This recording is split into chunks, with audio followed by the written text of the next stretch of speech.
Okay, this is Brian from Odyssey, and I thought I would go ahead and give you a little bit more information about the difference between the modified and unmodified servos. Here I have a board, a Ram B with a Teensy 3.0 that's set up with two servos connected to it. The one on the right is a modified servo. The one on the left is an unmodified servo. And what I'm going to do now is pull up a little bit of code. So let's just open that up. And we got a nice clean sketch. And I'm going to copy a little bit of code so we can actually see what really happens with this. So, you can see here I've got this include. One of the really nice things about Arduino is it does have some really nice libraries, which makes it easy to do a lot of different type of programming. One of them is the servo library. You have to include that in your code with this line right here, include servo.h. And you can see I've created two variables. I've got my left servo, L servo, and my right servo. I've also then, in the setup, attached those two servos to two pins. I chose two pins. Let me drag this over here.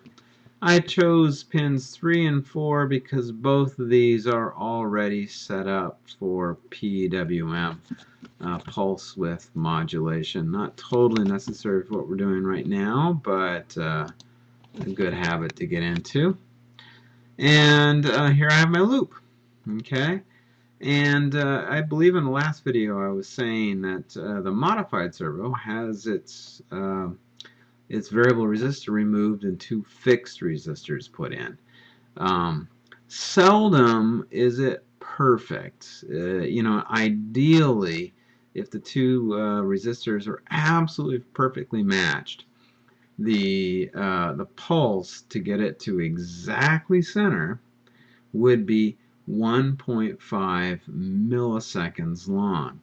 I have experimented a little bit with this, and I've discovered that the pulse to get it exactly to the center or exactly to stop in this particular case is 1.43 milliseconds or 1,430 microseconds.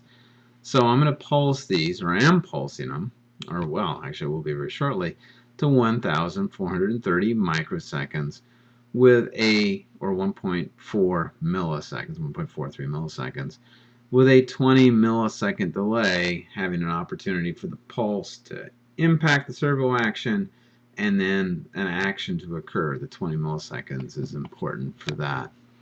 If I go ahead and load this, upload it, of course you'll see the Teensy Arduino software load here in a moment.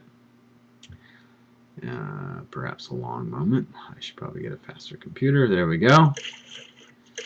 And by no particular surprise, I'll even push the little button here, nothing really happened because I'm sending a pulse which tells it to stop. So let's change that.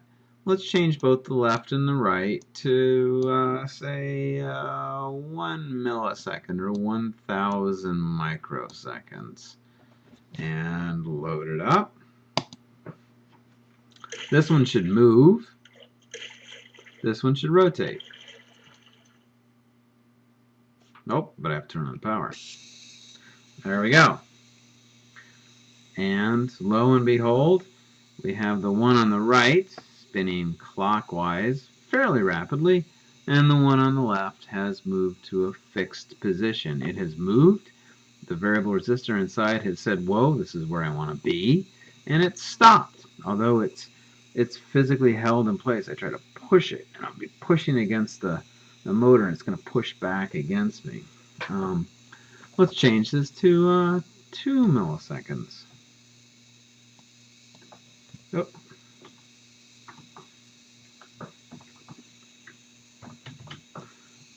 Okay. Oh, and we need to have that. There we go. This one will move. This one will rotate. Okay? And it's rotating at its maximum speed counterclockwise. Let's actually put it back to the 1430.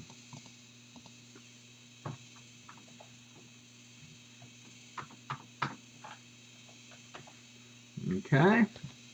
And what we should see is this one move to center and this one stop. And there you go. It stopped. Now, there are other ways to make it stop in Arduino, but this is a demonstration of the pulse.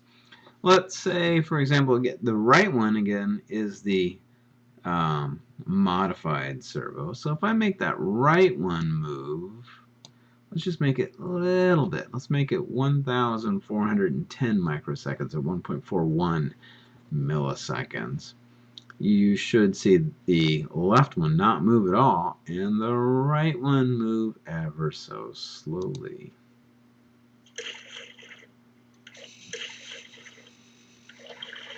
And you've got a nice slow rotation. In fact, I could even make it, let's just make that a 20. So now we're at 1.42 milliseconds. It should rotate even slower.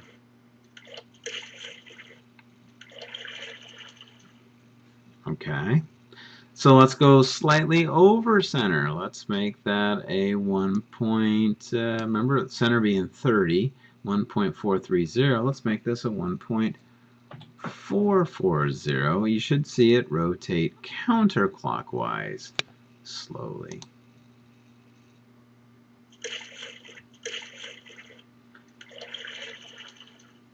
And see, once again, it's working perfectly. It's rotating counterclockwise very slowly.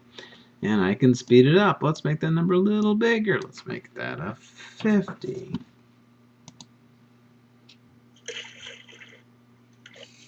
And it speeds up.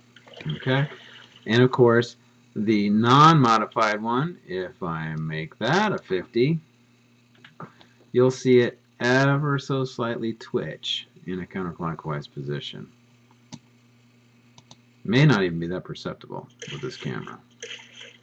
Yeah, you couldn't even see it. I'll make it a little bit bigger. Let's make it 1550. Now you'll see it twitch. See? So, the unmodified one, it gets into position. The variable resistor says, whoa, I'm there, and it stops.